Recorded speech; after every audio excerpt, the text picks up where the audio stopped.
Hoy tenemos la preparación de las plagas del fin, o sea, de las copas de la ira. Vamos a ver el capítulo 15 de Apocalipsis y aunque el título nos muestra un tema un poco fuerte, vamos a ver qué nos enseña el Señor hoy. Versículo 1, es un pasaje corto, 8 versículos. Y vi otra señal en el cielo, grande y admirable, que eran 7 ángeles que tenían las 7 últimas plagas, porque en ellas es consumada la ira del poderoso, del Dios Altísimo. Bueno, esta última parte nos muestra qué es lo que vamos a ver de aquí en adelante. Porque precisamente lo que vamos a ver es una manifestación un tanto desconocida por nuestra experiencia. De pronto el conocimiento lo tiene, el conocimiento intelectual, tiene comprensión del tema, pero la experiencia todavía no ha visto lo que es la expresión de la ira de Dios. Y es temible. Esta ira de Dios está como contenida en una represa, igual que las bendiciones para aquellos que quieren creer. Dios, por alguna razón, nuestro Señor Altísimo, se contiene a sí mismo en muchas de sus manifestaciones y expresiones. Por ejemplo, cuando estableció, aunque no hay un texto bíblico que lo diga así, que el caminar con Él iba a ser por fe a partir de la caída del hombre en el paraíso, Él se contuvo de manifestarse de la misma manera que lo hacía con Adán y con Eva, caminando con ellos, con su presencia manifiesta al lado de la criatura. Y se reservó entonces para expresarse solamente en aquellos que le creen. Y aún dentro de los que le creen, hay diferentes grados de manifestación de Dios. Entre más se le cree, más se ve su presencia y se ven sus manifestaciones y milagros. El cristiano recién llegado tiene severas dificultades con esto porque sabe que tiene que creer, pero no ve muchas de esas manifestaciones porque todavía no ha aprendido a expresar esa fe con esa confianza de que Dios está y va a obrar. Entonces decíamos que Él se contiene en muchas cosas. La otra que nombramos ahorita, la otra manifestación es la de la gracia. La gracia es el derramamiento de bendiciones inmerecidas. También es como una represa contenida, es como si Dios quisiera expresarse profunda y ampliamente por su corazón generoso, porque Él mismo es amor, Él es expresión abundante de todo. En su deseo íntimo, Él quisiera estar bendiciendo a todos y cada uno de sus hijos, pero sabe que debe criarlos y no malcriarlos. Sabe que lo mismo que nos pasa a nosotros en el mundo con nuestros hijos, si les damos todas las cosas que ellos piden, se malcrían y se echan a perder. Entonces el Señor retiene su gracia expresada, no que no la manifieste, pero la expresa en dosis adecuadas dependiendo de muchas circunstancias. Y la otra que nombramos aquí es la ira. Dios ha estado conteniendo su ira ante el pecado desde la primera manifestación de iniquidad allá en el jardín del Edén. De otra manera ya habríamos sido consumidos, dice la palabra.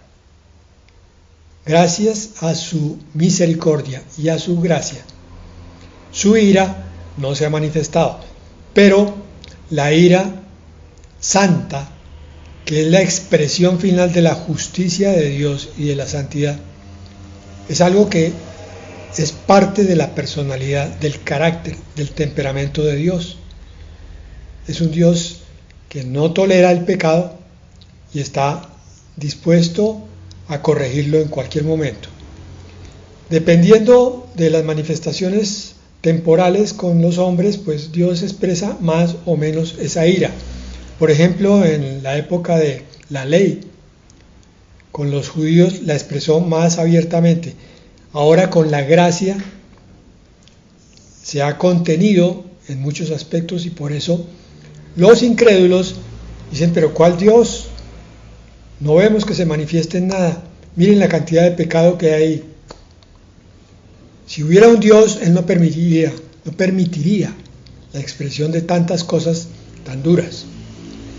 Es precisamente por esa contención del carácter, de algunos de los aspectos del carácter de Dios.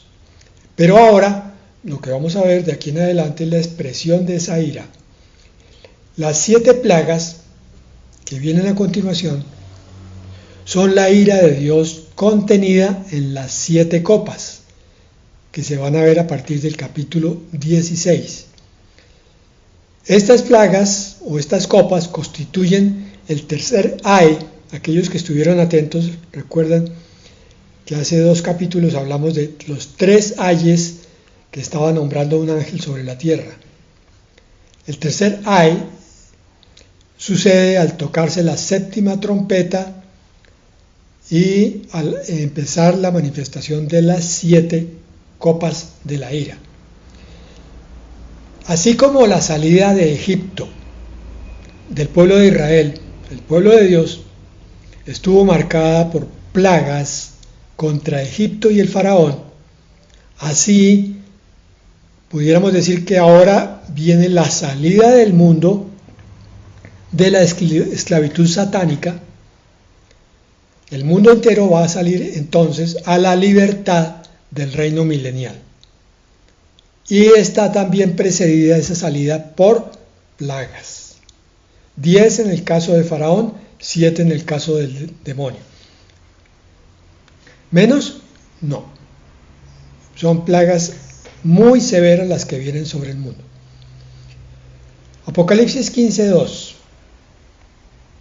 Y vi así como un mar de vidrio mezclado con fuego, y los que habían alcanzado la victoria de la bestia y de su imagen y de su marca y del número de su nombre, estar sobre el mar de mar de vidrio, teniendo las arpas del poderoso. Bueno, aquí en este pasaje de Apocalipsis 15 hay bastantes alusiones veladas al libro de Éxodo.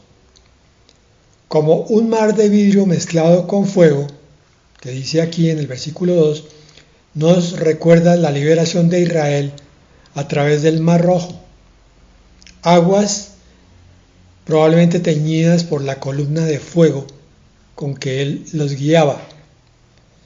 Y en todo caso, el color rojo del mar, del nombre del Mar Rojo, nos recuerda la sangre de salvación. Entonces el Mar Rojo sería un simbolismo de la salida del mundo y del pecado hacia la tierra prometida a través de la cruz, a través del Mar Rojo. Los victoriosos de los que habla aquí son los creyentes presentes de esa época, o sea, de la gran tribulación, que resistirán las tentaciones y las pruebas. ¿Cuáles? Vale la pena que las recordemos. Primero, resistirán la personalidad engañosa de la bestia. En esa época, los que estén alerta por la palabra, por la enseñanza del Señor, podrán distinguir lo bueno de lo malo. Lo mismo que ocurre hoy. Y aquellos que estén capacitados por la palabra no se dejarán engañar por ninguna cosa, así la vean disfrazada incluso como ángel de luz.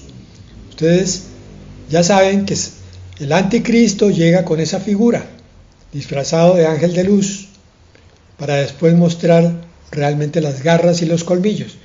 Pero estos creyentes verdaderos que han estudiado la palabra a fondo, que han recordado las enseñanzas que se les han dado de muchas maneras, descubren inmediatamente el engaño y tampoco se dejan engañar por las demandas religiosas de que se le adore, incluso las exigencias aún con amenazas sobre la vida. Quienes están atentos a lo que se está diciendo ahora descubrirán que esto tiene que ver con muchas enseñanzas de los últimos años, específicamente desde el año 2020. Ustedes recuerdan qué pasó allí y cómo en algunas partes se levantaron voces de alerta contra lo que estaba pasando y contra ciertas medidas que se estaban tomando para contrarrestar una enfermedad. Muchos no se dejaron engañar porque conocían la verdad y porque tenían los oídos y el corazón dispuestos para aprender. Eso mismo ocurrirá en mayor escala durante la tribulación. Aparte de eso, también van a resistir la presión económica del sistema del falso profeta. Ya vimos que la profecía sobre la segunda bestia se componía de dos partes: un individuo, el falso profeta, y un sistema, tanto sociopolítico como religioso, que va a pretender opacar todos los aspectos de la verdad y se va a disfrazar de algo novedoso para traer incautos al cautiverio del falso profeta, pero sobre todo del anticristo y de Satanás. Lo grave es que la mayoría de los que resistan estas pruebas, lo más seguro es que experimenten el martirio, porque el anticristo no va a tolerar oposición. El diablo lo ha hecho siempre durante toda la historia. Lo que ocurre es que al presente, dice la palabra, hay quien se le opone. Y esa oposición es ni más ni menos que el Espíritu Santo que mora en ti y que oye tus oraciones de intercesión. Esas dos fuerzas combinadas frenan la manifestación de la oscuridad, de la iniquidad. Pero cuando ya la iglesia no esté intercediendo, queda abierto el camino para que el poder satánico se manifieste en toda su magnitud. Apocalipsis 15:3. Cada versículo tiene una enseñanza muy especial. Y cantan el cántico de Moisés, siervo del Poderoso, y el cántico del Cordero, diciendo: Grandes y maravillosas son tus obras, Yahvé, poderoso, omnipotente. Justos y verdaderos son tus caminos, Rey de los santos. Bueno, pero ¿de qué nos sirve saber que estos salvos de la tribulación van a cantar un cántico nuevo? Pues miren, el cántico de Moisés, del que se habla allí, celebró la liberación de Israel al salir de Egipto. Eso está en Éxodo 15. Aquellos estudiosos que quieran complementar esta enseñanza pueden leerla más adelante. La canción o el cántico del Cordero celebra la liberación final del pueblo de Dios del poder de Satanás. Por eso Eclesiastés dice que no hay nada nuevo bajo el sol. Como antes fue, ahora es. Cambia de pronto en circunstancias, en cantidad o en calidad, pero la esencia sigue siendo la misma. Satanás sigue haciendo las mismas obras en diferentes situaciones. Y él no quiere soltar a sus presas, a sus esclavos. Y por eso se opone de la misma manera. Pero Dios, que nos dio el Antiguo Testamento para comprender muchas cosas y sobre todo para que apuntaran al poder de Dios y del Cordero en el Nuevo Testamento, entonces nos enseña a través de allí, de esa lectura de Éxodo 15, cómo es que el Señor libera a su pueblo siempre. Dice el versículo 3 también: grandes y maravillosas son tus obras. Ese es el cántico del Cordero y es también la esencia del cántico de Moisés. ¿Y eso qué nos quiere decir? Pues nos está hablando al corazón, diciéndonos que debemos considerar en forma continua las acciones de Dios en cada momento. ¿Cómo así? Hermanos, no existe la casualidad en tu vida.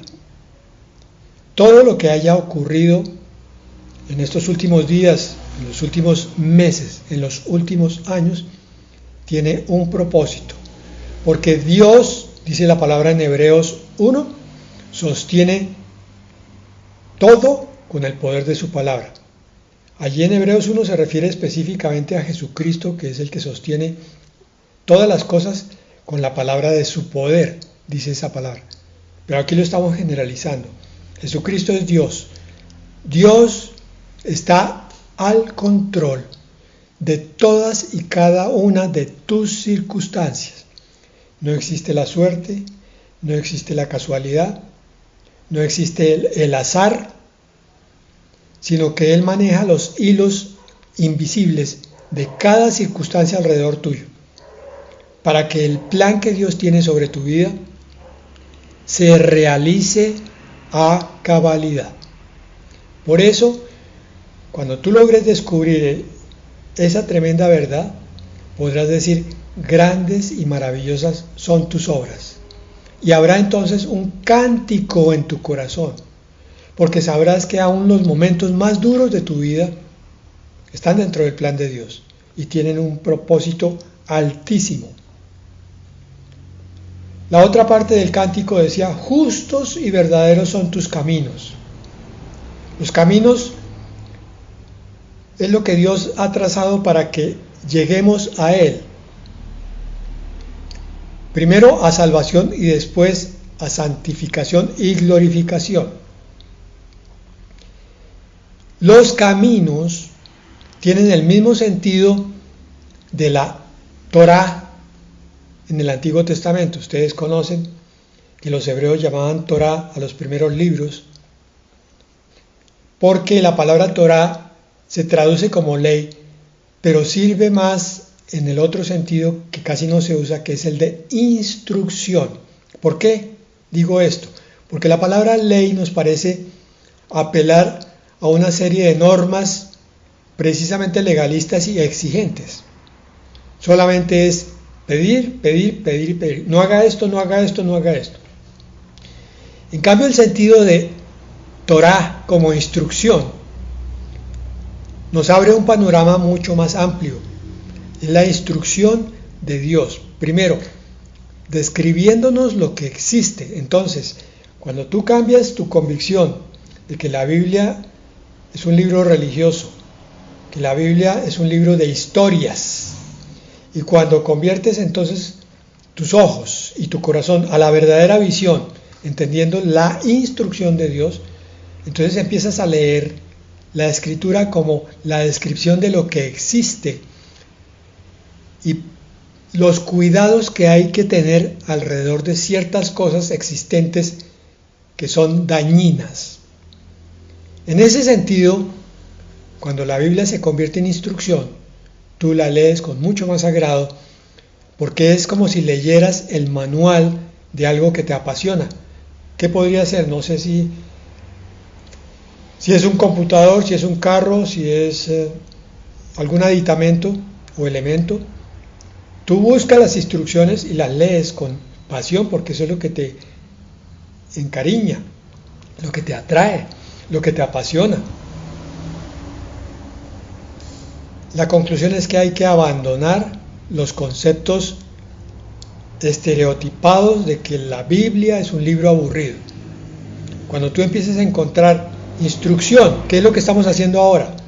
Miren, de un versículo que parece no tener mucho propósito: grandes y maravillosas son tus obras, dicen unos, y justos y verdaderos son tus caminos. Miren qué instrucción estamos sacando.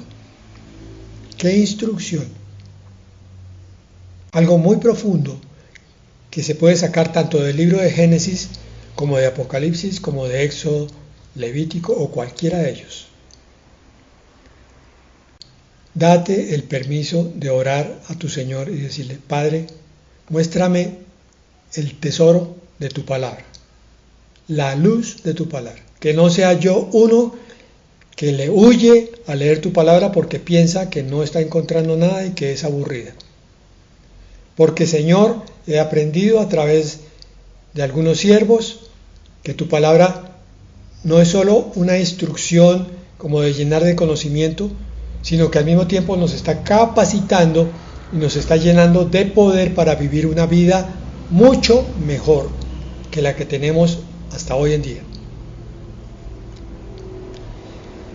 Por eso el versículo 4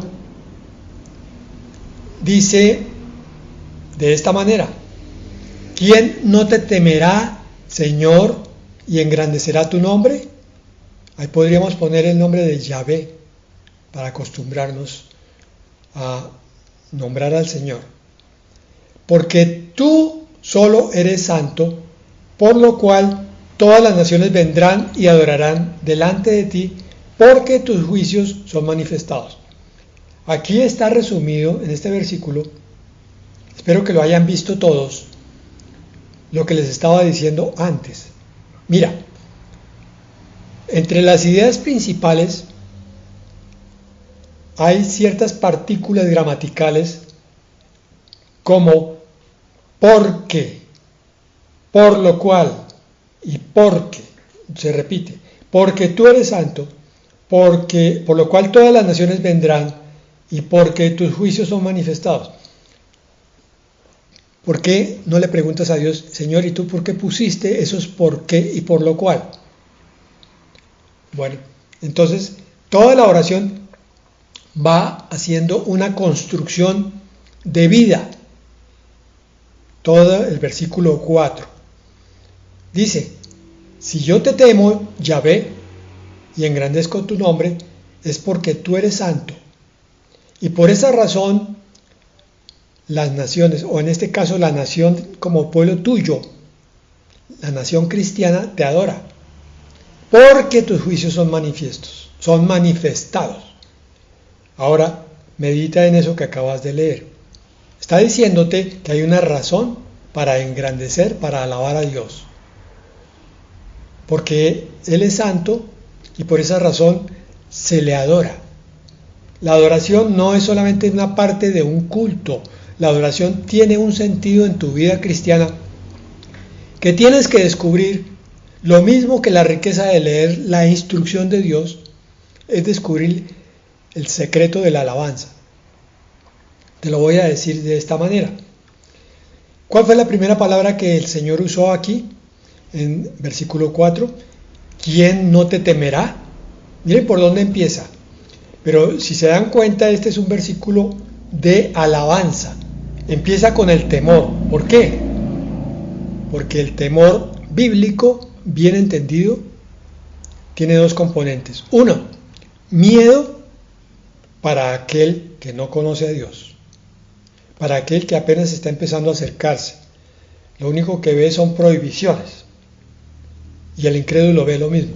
Entonces, a medida que se va creciendo en el camino de Dios, ese temor se va manifestando como respeto, y es ahí a donde debemos llegar, a un sentido profundo de respeto de la grandeza, de la santidad, de la justicia, de la misericordia, del amor de Dios.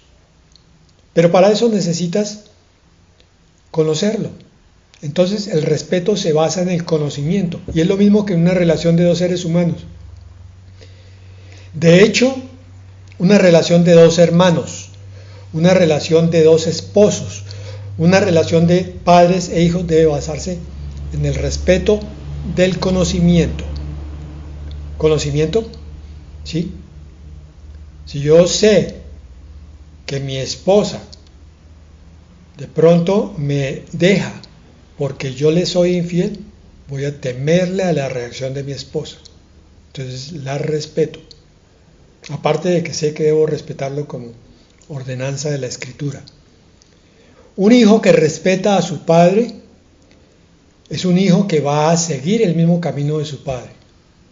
único que no lo respeta puede que obedezca a las malas, pero con el tiempo se va a rebelar. Entonces, la sucesión hasta el momento es, el temor que estaba en el versículo 4 al principio es basado en el respeto. Ese respeto es basado en el conocimiento. Ese conocimiento, en la medida que va creciendo, genera admiración. Por esa razón, entre más lea yo la Escritura, más voy a admirar a mi Dios. Y entre más lo admire, más obediencia entendida me va a caracterizar hacia Él. ¿Por qué la mayoría de los cristianos son desobedientes? Pues porque no admiran a Dios, porque no lo conocen, porque no lo respetan. Y esa obediencia entendida, que ya no es obligada, que yo sé que si obedezco a Dios soy bendecido, entonces termina generando en mí alabanza. La alabanza que está en el versículo 4. Las naciones vendrán y te adorarán. Y esa alabanza, por último, en este camino de 7 pasos que les estoy describiendo, lleva a una vida gozosa. Uy, por fin llegamos al secreto. Entonces, ¿por qué no hay vidas gozosas en la mayoría de las vidas cristianas? Vamos de para atrás. Primero, porque no hay alabanza. Segundo, porque no hay obediencia entendida. Como no hay alabanza, es porque no hay obediencia entendida. No hay obediencia porque no hay admiración. No hay admiración porque no hay conocimiento. No hay conocimiento porque no hay respeto. Hoy estás recibiendo una invitación a través de la palabra de crecer todos los días en respeto, en conocimiento y en admiración de tu Dios, para que veas cómo una vida de obediencia entendida te lleva a la alabanza y te lleva a la vida gozosa. Perdón si te lo he repetido 2 o 3 veces, para que te quede claro. Vida gozosa. Recuérdalo. La vida cristiana no es una vida solamente de problemas y de agachar la cabeza y de morderse la lengua. No. Una vez has aprendido el secreto de la vida gozosa, entonces tu caminar va a ser tranquilo en las buenas y en las malas, en la abundancia y en la escasez, en la salud y en la enfermedad. Apocalipsis 15:5. Después de estas cosas miré y he aquí el templo de la morada, dice en mi versión, o sea el tabernáculo del testimonio, y que fue abierto en el cielo. ¿Cómo así? Pues el tabernáculo del testimonio aquí parece corresponder al mismo tabernáculo que había construido Moisés, que tenía el pueblo de Israel durante unos cuantos años, hasta que finalmente se perdió y nunca más fue encontrado. Sí, eso está en la Escritura, mis hermanos. Cuando ustedes llegan a la reconstrucción del templo por parte de Esdras y Nehemías, ya descubren que no hay tabernáculo. Entonces diríamos que está aquí en el cielo. ¿Será que fue trasladado misteriosamente? ¿O es que hay un tabernáculo también en el cielo, del cual se hizo figura para que lo tuvieran los israelitas? En todo caso, la palabra tabernáculo en hebreo y en griego quieren decir tienda de reunión, morada. Por eso el Señor Jesucristo en Juan 1 dice que vino a morar entre nosotros, o sea que vino a tabernaculizarse. Y es lo que ha hecho en tu vida. En tu corazón hay un tabernáculo, que es el sitio donde mora el Espíritu Santo o el Espíritu de Cristo. Y ese sitio, aquí en este versículo 5, se abre en el cielo para mostrar el testimonio de la presencia de Dios. ¿Cuál es el testimonio de la presencia de Dios? ¿Qué era lo que había en el tabernáculo? Las tablas de la ley, o sea, la Torá, la instrucción. El templo del cielo se abre para mostrar que la instrucción de Dios es lo más preciado de la presencia de Dios. Y que eso es eterno, la instrucción de Dios. Si te das cuenta, hoy el Señor nos está hablando fuertemente sobre la renovación de nuestra visión de la Escritura. Si esta palabra está tocando tu corazón, tienes que salir lleno de fuego para buscar la palabra de Dios de otra manera mucho más profunda. Versículo 6, Apocalipsis 15. Salieron del templo 7 ángeles. ¿De cuál templo? Del templo del testimonio. 7 ángeles que tenían 7 plagas. Eso tiene un significado. Vestidos de lino limpio y blanco y ceñidos alrededor del pecho con bandas de oro. ¿Qué significa este versículo? Bueno, volvamos entonces a mirar. Se abre el templo del testimonio, o sea, de la Torá. Y de ese templo salen los 7 ángeles con las 7 plagas. Significa que hay una relación directa entre el castigo del mundo y la ley. O sea, que las plagas lo que van es a limpiar lo que se opone a la instrucción o la ley de Dios. Lo mismo que se hizo en Egipto. Recuerdan ustedes que al final el faraón con todos sus soldados murieron en el Mar Rojo y ya habían muerto los primogénitos y ya había habido muchas plagas que habían purgado al pueblo corrupto de Egipto. Lo mismo va a pasar aquí. Ese es el propósito de la tribulación. Quiero insistir en eso. Toda desobediencia, toda rebelión, todo orgullo, toda idolatría van a ser castigadas con esas 7 copas de la ira. Por eso este no es un castigo en el cual tenga que estar presente la iglesia. Ahora sí, Apocalipsis 15:7. Y uno de los 4 seres vivientes dio a los 7 ángeles 7 copas de oro, llenas de la ira del poderoso que vive para siempre jamás. Vamos a mirar otro aspecto aquí que no es muy patente. Uno de los seres vivos, o sea un querubín, le da a cada uno de los ángeles una copa con la ira de Dios dentro de ella. ¿De dónde viene este mandato? Pues de Dios mismo, ¿cierto? ¿A quién se lo da? A uno de los querubines. Ese querubín entonces toma las copas y se las da a cada uno de los ángeles. Y el ángel ejecuta la orden. Esto es lo que se llama delegación de funciones. Esto es lo que se llama un gobierno bien organizado y estructurado.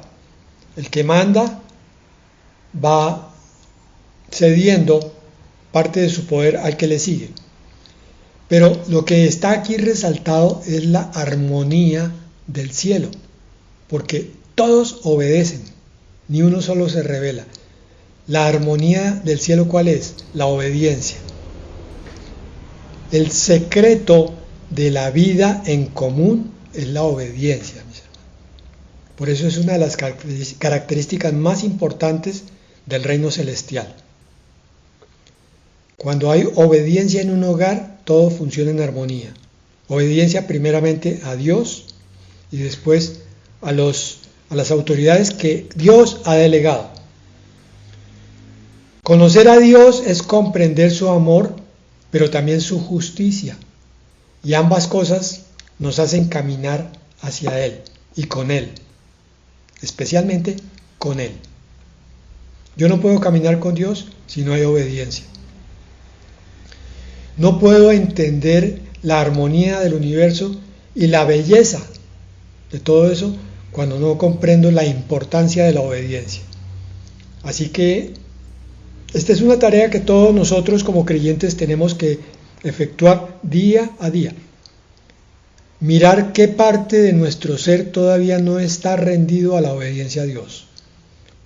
Y pedir entonces la ayuda del Espíritu Santo para que haya una completa rendición al Señor. Y para terminar, el versículo 8 de Apocalipsis 15.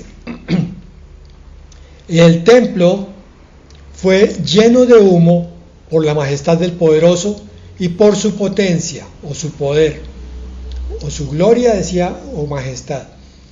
Y ninguno podía entrar en el templo hasta que fueron consumadas las 7 plagas de los 7 ángeles. Ese pasaje nos recuerda a Éxodo 40, versículos 34 al 36. Dice: entonces una nube cubrió la tienda de reunión y la gloria de Yahvé llenó la morada. Y no podía Moisés entrar en la tienda de reunión, porque la nube estaba sobre él y la gloria de Yahvé llenaba la morada o el tabernáculo. Y cuando la nube se alzaba del tabernáculo, los hijos de Israel se movían en todas sus jornadas.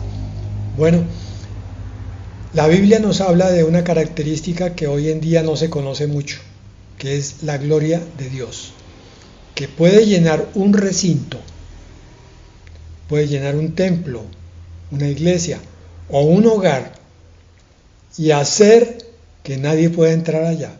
Estamos hablando de un milagro grandioso y impresionante, pero no lo vemos hoy en día, y no lo vemos por nuestra rebelión y por nuestra falta de compromiso con Dios. El día que las iglesias estén comprometidas con Dios, estén obedeciendo a Dios, se va a poder ver esta gloria del Señor. De hecho, en algunas partes del mundo, en el siglo XX y en el siglo XXI, hay reseñas de que ha ocurrido esto. Puede ser algo como más o menos esto. Alguna parte leía yo hace un tiempo, hace unos meses, que citaron a un culto de oración y pues estaba todo programado, pero cuando llegó el pastor, sintió en su corazón que no podía hacer el programa tal y como estaba planeado, sino que se dejó llevar y empezó a orar y empezó a caer el poder de Dios sobre todos y cada uno, y todo el mundo empezó a orar y a caer de rodillas, quebrantados, y empieza a llorar uno detrás de otro. Había en ese momento pocas personas, unas 20. Y fueron llegando otros nuevos, y cada persona que llegaba no entendía lo que pasaba, pero lo único que podía sentir era que necesitaba caer al suelo y empezar a llorar. Y lloraba, y lloraba, y lloraba todo el mundo que llegaba, hasta que finalmente se llenó parcialmente la iglesia, y todos seguían en la misma tónica. Nadie comprendía qué pasaba. Era la gloria de Dios. Digo yo, comprendía en el sentido material, todos lo comprendían en el sentido espiritual, todos sabían que el Señor se estaba moviendo y manifestando allí en forma poderosa. De eso se trata. Se trata de que el mundo incrédulo sepa que hay un Dios grande y poderoso, y por eso es que Apocalipsis es la expresión de la gloria del Cordero, el conocimiento, la revelación de ese Cordero para los incrédulos. Es el propósito de los últimos capítulos de castigo sobre el mundo incrédulo para que conozcan el poder de Dios. Pero es también el propósito que los creyentes no achiquen a su Dios majestuoso y potente, a su Dios glorioso y poderoso. Hermano, tú nunca te arrepentirás de confiar más y más en este nuestro Dios inmenso. Amén y amén.